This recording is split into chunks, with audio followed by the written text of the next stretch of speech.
des soldats qui ont forcé les stocks pendant Pessah, donc en temps de guerre, peuvent-ils continuer à consommer ce même Hametz après Pessah? C'est que cette année, on avait une situation un petit peu compliquée pendant Pessah, c'était vraiment une période de guerre. Donc il y a des soldats qui sont sur le front et qui se retrouvent avec besoin d'aliments, besoin de manger, et donc ils ont forcé les stocks de Hametz. Alors je ne sais pas si c'est arrivé cette année, mais c'était un cas intéressant qui était arrivé lors de Mifta Chomat Magen. Vous savez, pendant deuxième intifada, il y avait le fameux attentat très meurtrier à l'hôtel Park Natania qui avait fait 30 morts et une centaine de blessés. Et donc il s'inscrivait, qui était à la suite de pas mal d'attaques très très violentes de la part du Hamas. Et donc, ce qui a poussé dans l'immédiat une opération militaire urgente pendant Pessah. Et donc il y avait des réservistes, de nombreux réservistes qui étaient donc dispersés dans des unités différentes. Et donc au moment qui avait faim, l'armée avait pris du retard, donc il y avait un retard dans les envois c'est que l'aliment principal pendant Pessah c'est les matzot, donc il n'y a pas de matzot. Et qu'est-ce qu'on fait? On a faim, les soldats ne se retiennent pas trop. Donc il y a ce qu'on appelle les Yamar, Yechidat Marsane Cherou, c'est-à-dire les entrepôts d'urgence qui appartiennent à Tzahal, à l'armée israélienne. Et donc ils ont demandé, ils ont forcé donc, de pouvoir ouvrir ces caisses entreposées dans les fameux Yamar de Tzahal. Et donc à l'intérieur même de ces boîtes, il y avait des boîtes de crackers. Et donc ces soldats qui ne voulaient pas trop attendre se sont permis d'ouvrir des boîtes de crackers, de gâteaux, et commencer à manger de ces boîtes-là. Donc d'autres soldats qui faisaient plus attention avec la halakha n'ont pas voulu toucher ça. Alors bien entendu, je précise, on n'était pas dans un cas d'urgence, de contrainte majeure, pikuach nefesh ou sauvetage de vie, on est obligé de manger, on a le droit de manger. Même si vous savez que pendant la guerre, il y a des lois qui sont très très relatives à la guerre, où même des aliments interdits peuvent être permis pendant la guerre. Alors est-ce que on a élargi un peu plus le principe de Bikor Nefesh, ou bien il y a une autre logique en temps de guerre? C'est un sujet en soi, on ne va pas rentrer là-dedans. Mais là on parle d'un cas où il n'y a pas de Bikor Nefesh, il n'y a pas vraiment de permission de manger des aliments interdits. Mais des soldats qui ne sont pas font pas trop attention avec la halakha se sont dit, bon écoute, on a faim, pourquoi on va attendre? Voilà, il y a des caisses de Hametz, etc. Donc la question qui se pose, c'est fin de Pessah. Et donc là, rebelote, on attend le pain. On attend le pain, il y a un retard dans la livraison du pain. Et donc les soldats qui faisaient oui, attention à la halakha, là ils se demandent peut-être qu'on peut manger ces boîtes qui étaient déjà ouvertes, et donc qui ont été sorties de la vente du Hametz. On peut peut-être maintenant, là on est à la fin de Pessah est terminé, on peut peut-être prendre du Hametz, des gâteaux, des biscuits qui sont dans ces boîtes-là pour les manger. Et donc la question c'est que d'un côté, ce Hametz-là, il a été vendu, d'accord, dans Tzahal ont entrepris la vente de Hametz avant Pessah, donc tous ces cajots, tous ces entrepôts-là d'urgence de Tzahal ont été vendus à un goy, à un non-juif avant Pessah.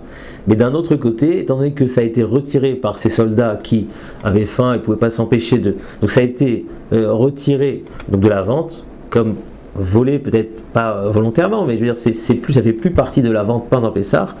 Donc peut-être que le Hametz en question il devient interdit après Pessah, puisqu'on a un principe très connu que tout Hametz qui est en possession d'un juif, qui est resté pendant Pessah dans la possession d'un juif, devient interdit à vie.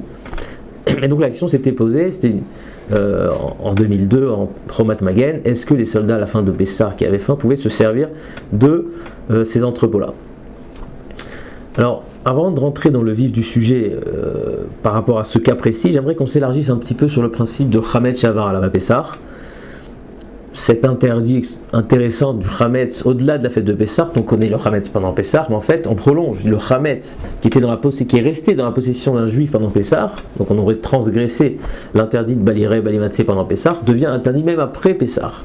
C'est un interdit intéressant, et d'ailleurs, aujourd'hui, il y a une grande tendance, surtout parmi les Bnei Torah, d'être très exigeant à ce niveau-là, d'être très rigoureux et d'essayer de trouver. De toute façon, on sait tous que le Hametz qui a été vendu à un non-juif est complètement permis après Pessah. Alors, malgré tout, même si tous les magasins aujourd'hui vendent leur Hametz, on voit que beaucoup de gens sont sceptiques, après Pessah, cherchent les farines qui ont été moulues, qui ont été cuites après Pessah. Donc, il y a une espèce de conduite comme ça assez. De Khumra, de rigueur, de grande rigueur, chez pas mal de gens aujourd'hui, c'est une conduite assez moderne. Et j'aimerais donner un petit mot par rapport en se référant à cette Khumra-là. Ce qu'il faut savoir d'abord, c'est que Hametz Shavar à la Pessah, Minatora, c'est permis, c'est complètement permis. parce qu'on est posté avec la halakha comme Rabbi Shimon dans Psachim Kafret, sauf que la Gemara dans Chaftet, Rava il nous dit oui, mais il y a quand même un knas. Les Chachamim ont pénalisé celui qui aurait gardé du Chametz pendant Pessah, et donc il aurait transgressé, pour reprendre les mots de la Gemara, l'interdit de Balir et Balimatse. Donc en tant que pénalité, que sanction, on interdit ce Chametz là après Pessah, ce qu'on appelle un knas. Donc s'il faut bien déduire, s'il faut bien comprendre, c'est qu'on est dans un knas, on n'est pas dans un interdit de la Torah, ni dans un interdit de l'ordre rabbinique, mais non, on est dans une sanction, un knas.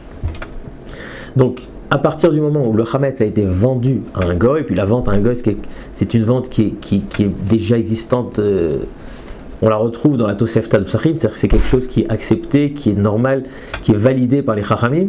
Alors même si beaucoup ne veulent pas s'appuyer sur cette vente-là, ne veulent pas compter sur cette vente-là a priori, pour ne pas transgresser Balira et Balimatse, on préfère faire un nettoyage total et ne pas s'appuyer sur cette vente. Alors ça peut être compris, parce que là on parle quand même d'un interdit de Balira ou Balimatse. Malgré tout, c'est entièrement toléré, puisque ça existe déjà dans la Tosefta, dans tous les cas de grandes pertes, par exemple des magasins, ou celui qui aurait une collection de whisky, de whisky de luxe ou quoi. Donc, quand on est dans un cas de perte, donc le type il n'a pas envie de perdre tout son argent à cause de Pessah, là on lui dit vendons Chametz, c'est un goy, il n'y a aucun problème, c'est validé. Et donc même si dans le temps c'était des ventes qui étaient compliquées, puisque chacun faisait sa propre vente, etc., aujourd'hui c'est très très structuré. Moi ça m'arrivait de participer à la vente chez le Rav Peretz. Il y a le goy qui est là, on lui explique tout, il connaît toutes les lois relatives à la vente. On fait tous les kinyanim possibles et inimaginables, je sais pas, il y a une dizaine de kinyanim minimum. C'est très structuré, on essaye de faire que ça corresponde aussi avec la loi. Alors c'est vrai qu'il y en a qui vont nous dire oui, mais il faut que le Chametz sorte de ta maison, il y en a d'autres qui vont nous dire il faut Messirat Mafter, il faut transmettre la clé, c'est vrai, mais dans l'ensemble, la vente du Chametz est très très solide, très valable. Donc même si, a priori avant Pessah, pour ne pas transgresser Balira, on ne veut pas rentrer là-dedans, on ne veut pas se compter dessus, mais comme je dis, dans des cas de perte, on compte là-dessus. En tout cas, pour ce qu'il en est d'après Pessah, là, il n'y a aucun problème, puisque la première logique du Mishnah Berurah, c'est qu'on est dans un knas. On est dans un knas, il ne faut pas oublier, c'est-à-dire que c'est une sanction. Les Chachamim n'ont pas donné de sanction dans un cas où ça a été vendu à un goy, tout simplement. Donc il n'y a rien. Donc après Pessah, il n'y a plus rien. Deuxièmement, le Mishnah Berurah dit, il ne faut pas oublier que le Chametz, après l'heure de l'interdit, il ne t'appartient plus vraiment. Donc la Torah te l'a mis dans ta possession pour que tu transgresses, mais à partir du moment où tu as vendu à un goy, la vente elle est beaucoup plus facile. Et troisièmement, le Chazonish, il nous donne, c'est ramené au nom du Chazonish, dans Kovet Echala Krachet, c'est ramené du Chazonish comme quoi, comme dans Maaseh Shabbat, une action qui a été faite pendant Shabbat, il y a aussi un knas, il y a aussi une sanction. Et donc le Chazonish nous dit là-bas que quand on a une marloquette, une discussion rabbinique de l'ordre rabbinique, on tolère, au-delà du principe de Safek des Rabbanan Lakula, on tolère à partir du moment où les Chachamim ne donnent pas de knas quand la personne a fait tout ce qu'il faut. Donc ça dépasse, donc déjà on a un principe de Safek des Rabbanan Lakula, mais là ça dépasse beaucoup de loin puisqu'on est dans un contexte de knas, de sanction, alors que Chachamim ne sanctionne pas celui qui aurait fait tout ce qu'il faut, tout ce que Chachamim lui ont demandé de faire. Donc cette rombra, cette rigueur qui est très poussée à l'extrême, de chercher des aliments qui n'ont pas été vendus parce qu'on n'arrive pas à se fier sur cette vente, peut-être que cette vente n'a pas été bien faite, etc. etc. C'est ce qui explique cette conduite de grande piété aujourd'hui assez moderne dans le milieu de Torah.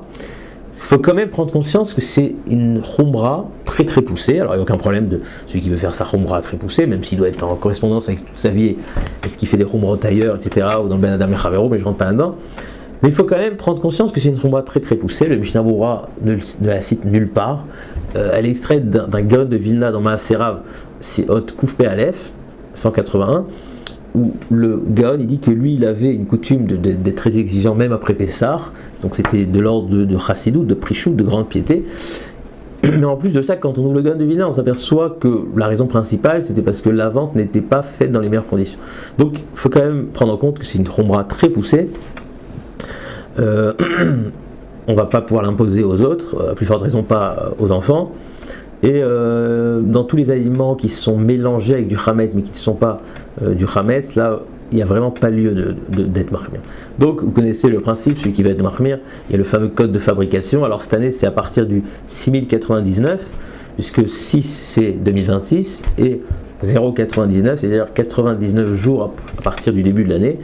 Pessah cette année c'est fini, c'est terminé le 8 avril, ça sort le 97e jour, donc à partir du 99, on peut considérer à partir du code de fabrication que ça a été fait après Pessah, Bref, celui qui veut essayer de chercher des farines qui ont été moulues après Pessah, Nitran, après Pessah, je m'étais renseigné, la vérité ça n'arrive pas à grand chose, puisque de toute façon la plupart des mafiotes, des boulangeries, des pâtisseries ou des entreprises qui créent des gâteaux ne se suffisent pas simplement de la farine, mais on y rajoute des produits tels que du gluten qui est en forme de poudre, d'accord, qui est livré de France ou d'Allemagne, etc. Or ce gluten est complètement Hametz, il a simplement été vendu pendant Pessah. On rajoute parfois aussi du malt, du lait tête, donc même si on nous dit la farine a été moulue après Pessah, mais ce qu'on ne nous dit pas, c'est qu'on rajoute d'autres produits qui sont Hametz et qui ont été vendus. Donc ça n'arrive pas toujours à grand chose de. Alors le Badad c'est d'Acharedit, il y a d'ailleurs un numéro de téléphone où il nous donne toutes les significations. Quand on s'est écrit Nitra, Nachara Pessah, c'est-à-dire que tous les produits contenus dans l'aliment sont sont pas Hametz, n'ont pas été vendus, etc. Donc je laisse chacun faire en fonction de son rave, en fonction de ce qu'il veut, mais tout ça pour dire que cette Umra elle est très très poussée. C'est issu d'un Gaon de Vilna, dans le Mishnah Berurah elle n'existe même pas. On raconte sur le Rav Bloy, le Rav Yaakov Bloy qui était dans le Badad Tzedach Haredit, ou dans le quartier où il habitait, le patron de l'épicerie lui disait mais je comprends pas, toi tu viens, tu prends sans réfléchir tous les aliments qui ont été vendus, mais tous tes élèves ils me demandent la farine qui est tamisée, qui a été moulue, qui a été etc. Donc tout ça pour dire, au nom du Rav Eliashiv, Rav Shimon Rav Bar, qui nous disent qu'il n'y a pas besoin vraiment de suivre cette Umra là. C'est quelque chose de très poussé, c'est une conduite comme ça de grande piété. Donc voilà, chacun fera comme il veut. Donc pour entrer maintenant dans le vif du sujet de Hametz Shavar à la Pessah, alors ce qui serait intéressant déjà, c'est qu'est-ce qu'il en est par exemple d'un Hametz volé. Si imaginez, je sais pas, moi, vous avez des beaux whisky de luxe et ça a été volé un peu avant Pessah, et le type il fait tchouva ou je sais pas quoi, il vous ramène ça après Pessah. Donc la première question c'est déjà pendant Pessah, est-ce qu'il y a quelqu'un qui a transgressé l'interdit de Baliraï ou Balimatsé? Et après on se penchera sur la question, est-ce que après Pessah ça reste interdit ou pas? Alors évidemment que le propriétaire, celui qui a été volé, n'a rien transgressé, il n'a rien fait, on lui a pris le whisky avant Pessah, il n'a rien pu faire, donc il ne transgresse pas. La question elle est sur le voleur. Alors il y a un avis très intéressant du Rabbi Meir Akohen Misar Kasta. Le Rabbi Misar Kasta qui est mentionné dans la Shita Mekouvet 7 Baba Kamat Alizei. Donc Rabbi Meir Sarkasta, c'était l'époque du Ramban, d'accord, c'était dans la ville de Sarkasta, apparemment c'est Saragosse en Espagne, donc ça remonte quand même au XIIe siècle, et parmi des périodes des Rishonim, donc lui nous écrit là-bas dans le Shita Mekouvet 7, comme quoi c'était permis, enfin même le voleur ne transgresse pas Balirae ou Balimatse, ni le volé, ni le voleur ne transgresse Balirae ou Balimatse. Alors c'est un très très grand chidouche, une innovation extraordinaire, puisque on a un principe, que le chômeur, si quelqu'un garde, j'ai mis en dépôt du Hametz chez quelqu'un, donc ce quelqu'un en question chez Réhouven, d'accord, Réhouven ça lui appartient pas ce Hametz, mais il est gardien du Hametz, à partir du moment où il a pris une responsabilité sur le Hametz, il transgresse Balirae ou Balimatse, c'est des Gmarot dans Psachim Dafé. Alors, est-ce qu'il faut qu'il prenne des responsabilités de Gneva Veveda, est-ce que ça suffit, Pichet, etc. On va pas rentrer là-dedans, mais à partir du moment où il a pris des responsabilités de gardien, c'est-à-dire que s'il y a une perte, il y a une casse, il va devoir payer, ça lui donne une certaine attache à cet objet, ça lui donne une forme de possession sur cet objet, d'acquisition, à partir duquel il va transgresser Balirae ou Balimatse. Alors comment comprendre le Rabbi Sarkasta qui nous dit qu'un voleur ne transgresse pas? Pourtant nous savons tous qu'un voleur a une certaine forme de responsabilité, c'est-à-dire que s'il perd l'objet, il va devoir rembourser. Déjà même sans le perdre, il doit le rendre, et s'il se casse ou il s'abîme, il va devoir rembourser. Donc il y a une responsabilité au même titre que le gardien. Alors on part s'étaler là-dedans, mais il y a le Sefer En Yitzhak du Rav Yitzhak Elchan Spector, ou le Sefer Chelkat Yoav du Rav Yoav Van Gerten, donc 19e siècle, avant Lituanie ou avant Pologne, qui nous disent que oui, mais même le Rabbi Meir Sarkasta, il a juste dit qu'il ne transgresse pas Balirae, mais il transgresse Balimatse. C'est une innovation de vouloir dédoubler entre Balirae ou Balimatse. Le Or Sameach dans Hametz Umatzah Perek Gimel, il dit quelque chose de plus intéressant. Il fait une distinction fondamentale entre la responsabilité d'un gardien et la responsabilité d'un voleur. Le gardien, lui, il est responsable à chaque instant de l'objet. Il a une responsabilité qui porte sur l'objet en direct, et donc c'est ce qui lui donne ce rapport d'acquisition à partir duquel il va transgresser Balirae ou Balimatse. Alors que le voleur, sa responsabilité, elle s'arrête, elle s'établit, mais elle se termine aussitôt au moment du vol. C'est-à-dire qu'au moment du vol, il s'établit à ce moment-là une forme de responsabilité, de redevabilité, où tu vas devoir payer ou l'objet ou sa somme. Et d'ailleurs, si par exemple l'objet baisse de valeur ou il augmente de valeur, Le voleur, il paye en fonction du moment du vol. Donc si vous voulez, la responsabilité, elle ne reste pas attachée à l'objet. C'est quelque chose qui s'arrête, qui s'établit, mais qui se termine au moment du vol, et donc on ne peut pas parler d'acquisition sur l'objet. Ça, c'est l'idée du Orsaméar. Et quoi qu'il en soit, là, on nous parle de est-ce que j'ai transgressé ou pas. Donc le volé n'a rien transgressé. Le voleur, Rabbi Meir Bissar Kasta, il nous dit qu'il n'a pas transgressé. Mais la plupart des Rishonim, tels que Ramban dans Psachim Lamed Aleph, le Ritva et Tosfot dans Psachim Raftet, nous disent que le voleur a évidemment transgressé, au même titre que le gardien. La question qui suit, c'est alors après Pessah. Donc on est dans un cas de figure, d'accord? Moi j'ai des whisky de luxe, on les a volés avant Pessah. Après Pessah, on me les rend. Moi j'ai pas transgressé Balira et Balimatsé, celui qui a transgressé maximum c'est le voleur, d'après la plupart des Rishonim. Est-ce que ça va faire en sorte que ce whisky est interdit à ma consommation? Alors ça paraît quand même pas très logique, c'est-à-dire que moi j'ai rien fait, il y a un voleur qui est venu qui a volé mon whisky, lui il transgresse, à cause de ça, ça rend interdit l'objet, le whisky pour moi après Pessah. Donc c'est ce qui fait dire au Noda Biouda que, effectivement, j'aurai le droit de consommer ce whisky. Puisque finalement c'est lui qui a transgressé, ça ne peut pas créer de sanctions sur le propriétaire. Alors c'est pas qu'on est en train de dire que quand il y a un interdit de Hametz qui est resté pendant tout Pessah, il est interdit uniquement pour la personne et pas pour les autres. Ça c'est une discussion. Le Ramar, c'est vrai qu'il ramène un choutarif que c'est que pour lui et pas pour les autres, mais dans la halakha on tranche que c'est interdit pour tout le monde. Le Noda Biouda, il est d'accord avec ça, que si j'ai un Hametz qui est resté pendant Pessah, il est interdit pour moi et pour tout le monde. Mais le Noda Biouda, il nous donne une condition. Il dit qu'il faut que ça soit d'abord interdit pour le propriétaire. Si c'est interdit pour le propriétaire, on a élargi ça pour tout le monde, parce que si on permettait pour tout le monde, alors ça s'appelle que le propriétaire en profite, parce qu'il peut donner ça aux autres. Mais si ça n'a jamais été interdit au propriétaire, par exemple dans le cas de figure où c'est que le voleur qui a transgressé Balira et Balimatsé, alors on ne démarre même pas, c'est-à-dire que pour le propriétaire ça reste permis, et pour tout le monde ça sera à plus forte raison permis. Donc ça c'est la logique du Noda Biouda, dans Rachaim, Kama Rachaim Siman Chaf. Il y a une très longue choix très intéressante, et au milieu, il tranche comme quoi un objet volé après Pessah, c'est permis pour le propriétaire. Alors, là, c'est cette remarque-là du Noda Biouda, comment c'est possible que lui, il est volé, et on me sanctionne à moi, on me pénalise à moi. Le Ramban, en réalité, il y a un Ramban déjà dans Psachim Lamed Aleph qui pose cette question, il s'étonne, sauf que lui, il est persuadé que c'est interdit, même pour le propriétaire, et il s'étonne, et comment c'est possible? Alors pourquoi il est persuadé que c'est interdit pour le propriétaire? Parce qu'on connaît tous la Gemara dans Baba Kama qui dit que si je vole un Hametz, j'ai droit de le rendre après Pessah, même si pour le propriétaire il ne vaut rien du tout. D'accord? J'ai volé un Hametz qui coûte 10 000 shekels, après Pessah il ne vaut rien parce qu'il est devenu interdit, et bien je peux le rendre tel quel au propriétaire. Donc on voit dans la Gemara qu'il est devenu interdit, sinon il n'y a pas de tridouche.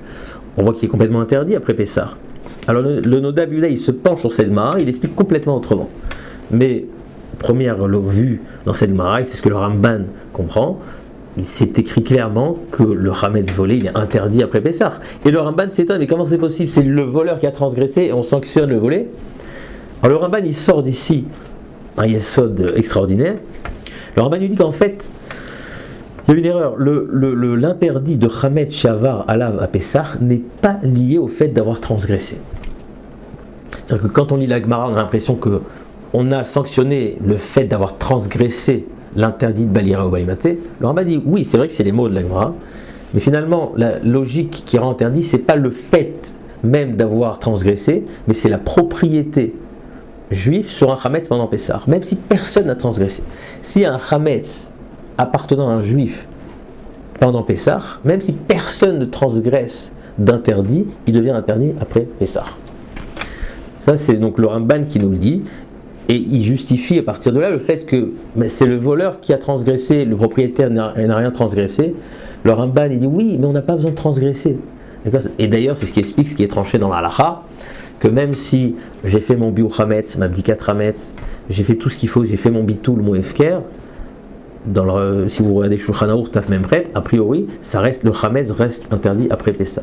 Alors, on ne va pas trop rentrer là-dedans, c'est vrai que ça c'est basé sur un Yerushalmi qui nous dit que c'est pour éviter les ruses, les gens ne vont pas être mévatel leur Hametz, et après Pessah on dit oui j'ai été mévatel, etc. pour éviter toutes les situations de ruse, donc c'est un élargissement de l'interdit. Mais dans le Ramban on voit une autre logique, on voit une logique qui nous dit que l'interdit de manière fondamentale a été constitué, a été conçu, pas par rapport à quelqu'un qui aurait transgressé, mais par rapport à un Hametz juif. C'est-à-dire que la seule manière de ne pas avoir de problème de Chametz Shavar à la Pessah, a priori, c'est Chametz d'un goy.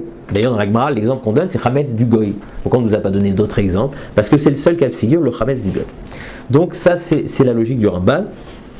Si vous ouvrez aussi Rabbi Akiva Eiger, Kama Siman Rav Gimel dans ses responsables, il nous dit aussi qu'un Chametz volé après Pessah, évidemment, il est interdit. En tout cas, moi ce que je retiens, c'est qu'on a quand même une discussion concernant un Chametz volé. On a quand même un autre Dabiouda qui voudrait nous dire que c'est permis, même si, a priori, du Ramban même, et en tout cas Rabbi Akiva Eiger et encore beaucoup d'autres considèrent qu'évidemment c'est interdit, comme la Pashtout de l'Agma.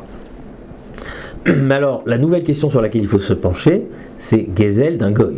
Parce que dans notre cas de figure, on n'est pas dans un cas de vol, d'accord? On m'a volé mon whisky, on me le rend. On est dans un cas de Gezel de goy. Puisque quand ils ont sorti, d'accord, ces boîtes de gâteaux, de crackers pendant Pessah, alors que ces boîtes étaient vendues à un goy, en fait on est dans un cas de vol de goy. D'accord?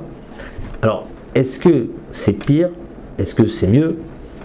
Alors d'un côté, vous savez qu'il y a un étivot dans Siman Shin Memchet qui est connu, qui nous dit qu'on n'a pas de Chiyuv Hashava, le devoir de rendre concernant un goy. C'est-à-dire que voler un goy c'est permis ou interdit, c'est une marquette dans Baba Kama, on est posé que la halacha, interdit.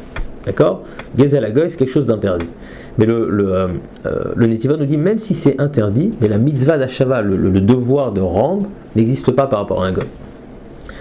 Donc, alors ce qu'on pourrait dire à partir de là, c'est ok, donc j'ai du chametz d'un goy volé, je ne dois pas le rendre. Donc c'est peut-être encore pire, c'est-à-dire qu'il m'appartient complètement.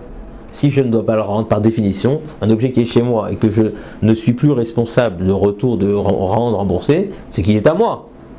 Donc ça pourrait être pire qu'un vol volé à un juif. Sauf que le Tivot nous dit que j'ai pas d'obligation de rembourser, mais il n'est pas à moi. C'est basé sur un Yérim qui est connu, qui est revenu dans le Mishnah Moura, dans Ilchot Lulav, dans Tavresh Memchet, qui nous dit qu'un Lulav volé, je ne peux pas utiliser des chova, même si c'est volé d'un goy, puisqu'il ne m'appartient pas. C'est-à-dire que même si je ne dois pas le rendre, il y a un Yérim qui me dit il ne m'appartient pas. C'est quelque chose de très intéressant. J'ai un objet à la maison que je ne dois pas rendre, mais il ne peut pas m'appartenir.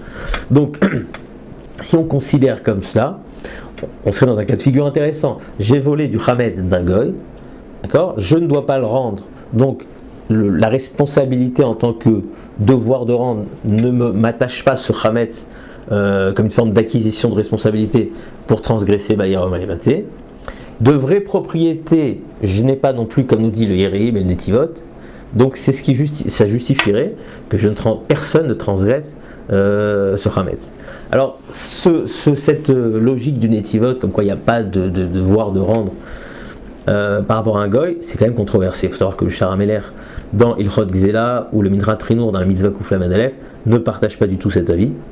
Et en plus de cela, ce qu'on pourrait remettre en question, c'est même si par exemple on va d'après le Ram Misarkasta qu'on a cité plus haut, ou même dans un vol personne ne transgresse. Il se peut que par rapport à un goy, ce soit pire. Pourquoi? Parce que si le goy vient et réclame, je serai obligé, même si on admet que j'ai pas d'obligation de rembourser, si le goy vient et réclame, j'aurais peut-être le devoir de lui donner. Alors est-ce que ça suffit pour considérer ça comme une espèce de responsabilité qui fait en sorte que j'ai une forme d'acquisition sur l'objet? Je ne sais pas, mais on pourrait dire qu'il se peut que ça soit quand même pire. Et malgré tout, c'est-à-dire que là on est en train de se poser la question qui est-ce qui se transgresse, qui est-ce qui ne transgresse pas. Mais par rapport au chametz après Pessah, si on reprend la logique du Ramban, qui nous dit que ce n'est pas le fait de transgresser qui crée l'interdiction après Pessah. C'est ça ce qu'il faut retenir finalement du Ramban. C'est pas le fait de transgresser qui crée l'interdiction après Pessah, comme ça peut avoir l'air dans les mots d'Agmara. C'est la propriété du juif. Donc dans ce cas de figure où j'ai volé un goy, finalement la vraie propriété, c'est le goy. Donc la propriété d'un goy, même si quelqu'un transgresse, peut-être ne crée pas d'interdit. Comprenez ou pas? C'est-à-dire que de la même manière que le Ramban nous a dit que la propriété d'un juif, même si personne ne transgresse, crée un interdit après Pessah, on pourrait faire la symétrie, c'est ce qui devrait découler du Ramban, que la propriété d'un goy, même si quelqu'un transgresse, un juif transgresse, ne crée pas d'interdit. Alors cette discussion, je n'invente pas, elle est explicite dans le cas de figure du dépôt. C'est-à-dire que si, par exemple, un goy m'a déposé du chametz, m'a déposé des whisky, du chametz pendant Pessah, et j'ai pris la responsabilité, on sait tous que je transgresse Baliraï ou Balimatsé. tout celui qui prend la responsabilité sur un Khamet transgresse Balirae ou Balimatsé. Est-ce qu'après Pessah, ce Khamet c'est interdit? C'est une discussion très claire dans Magen Avram, Siman Taf même. Alors le Magen Avram nous dit que c'est interdit. Mais si vous regardez là-bas, le Chok Yaakov ne partage pas du tout cet avis. D'ailleurs, le Chok Yaakov, il cite un Yerushalmi explicite qui apporte une marloquette entre Rabbi Yona et Rabbi Yossi. Et donc le Chok Yaakov nous dit, la halakha c'est comme Rabbi Yona, comme quoi le Khamet est permis. Donc c'est quelque chose de fou et de très intéressant. D'ailleurs, le Mishnah Berurah, il cite cette marloquette dans Siman Taf même et il conclut qu'on pourrait être tolérant par rapport à l'interdit d'en tirer profit. Peut-être que pour l'interdit d'en consommer, la vraie consommation, on aura du mal à être trop tolérant, mais pour en tirer profit, on sera tolérant comme le Chok Yaakov. Vous vous imaginez, j'ai gardé. On pourrait prendre un cas de figure, je sais pas moi, quelqu'un. Il y a un voisin à vous qui goye, qui est parti à l'étranger, qui vous demande de réceptionner un colis. Ok? Et donc il vous appelle, il dit écoute, je suis pas à la maison, tu pourrais prendre le colis pour moi. Donc peut-être tu réceptionnes le colis, tu sais pas trop ce qu'il y a dedans. Et après Pessah, donc lui il est de retour, il dit alors mon colis. C'est sympa, t'as été sympa, tu m'as gardé mon colis, bah tiens regarde, il ouvre le colis, en fait c'est un colis de bouteille de whisky, tu dis tiens prends une bouteille pour toi, parce que t'as été sympa. Alors tu dis moi une seconde, mais moi je l'ai gardé à la maison, j'ai peut-être transgressé Balirae ou Balimatsé, et donc à ce moment-là, est-ce que le whisky j'ai le droit de le prendre en cadeau? Alors sans trop rentrer dans les détails, mais d'abord la première question qu'il faudra se poser c'est est-ce que j'ai pris une responsabilité sur ce colis? C'est-à-dire si je t'ai dit pose de chez moi, ok mais je n'en suis pas responsable, ben j'ai pas transgressé. Par contre si le type a dit bon t'es quand même responsable, hein, d'accord, tu le mets bien dans un coin, oui, pas de problème je suis responsable, donc peut-être que t'aurais transgressé, même si tu savais pas que c'était du whisky, c'est une question intéressante, donc tu vas transgresser Balirae ou Balimatsé. Et donc la question se pose, quand il arrive après Pessah, il te dit prends une bouteille en cadeau, est-ce que j'ai le droit de la prendre? D'après le Magen Avram, j'aurais pas le droit de la prendre, mais d'après le Chok Yaakov, il nous dit c'est un Khamet qui appartient à un goy. Alors moi je transgresse parce que j'ai pris des responsabilités, mais ça ne crée pas d'interdit. Et donc Maskana du Mishnah Berurah, j'aurais le droit d'en tirer profit. C'est-à-dire bon, boire cette bouteille peut-être évite, mais tu auras le droit de la vendre ou de l'offrir, etc. Donc vous voyez comment c'est très intéressant, c'est-à-dire que l'histoire des soldats, ils sont retrouvés avec du Khamet qui vient d'un goy, eux ils vont transgresser, alors ils sont pas c'est pas fait de manière volontaire, d'accord, c'est des soldats qui font pas trop attention à la halakha, qui n'en savent pas grand chose, mais quelque part il y a une transgression du voleur, en tout cas d'après pas mal de Rishonim, sauf d'après Rabbi Meir Misar Kasta, peut-être que dans un goy il serait d'accord, etc., on va pas revenir là-dessus, mais est-ce que ça interdit le Khamet pour les autres soldats que oui font attention à la halakha après Pessah? D'après le Chok Yaakov, c'est pas interdit, ça serait une marloquette entre le Magen Avram et Chok Yaakov. Donc pour arriver à une conclusion, on a vu quand même déjà plusieurs manières de permettre, même si au niveau halakha c'est quand même encore difficile, d'accord? C'est-à-dire que à partir de ce Ramban là et ce Chok Yaakov, étant donné que même si le voleur transgresse, ça n'interdit pas le Khamet sur les autres, on pourrait associer à ça, savoir que vous savez, on a dit que n'importe quel Khametz juif, même si on n'a pas transgressé d'interdit, parce qu'on était Shogeg, Anous, le Khametz reste interdit après Pessah. Dans le Mishnah Berurah, on trouve une exception au nom du Bet Meir, si le Honès il est extrême, la contrainte elle est énorme. Alors le cas de figure là-bas, c'est que moi j'ai des grains de blé en dépôt chez un goy, et puis ce goy pendant Pessah, avant le 7e jour, a décidé de moudre ce blé et d'en faire du pain. Moi je lui ai rien demandé. Alors le Bet Meir, le Mishnah Berurah dans Siman Taf Memchet, au nom du Bet Meir, il nous dit que c'est autorisé, parce que là on est plus que dans Honès, on est Honès Gamour. Qu'est-ce que vous voulez que je fasse? Je ne vais jamais demander de me faire ça, il me l'a fait, moi je ne vais pas demander, j'avais des grains de blé qui m'appartiennent, voilà, donc on est dans une contrainte complètement Gamour, extrême, donc c'est permis. Alors c'est un peu difficile à comprendre comment distinguer ça du nixal, du volé. Le volé aussi il n'a rien demandé, c'était complètement dans sa contrainte, etc. Alors peut-être que le volé il pouvait encore vendre le Khametz.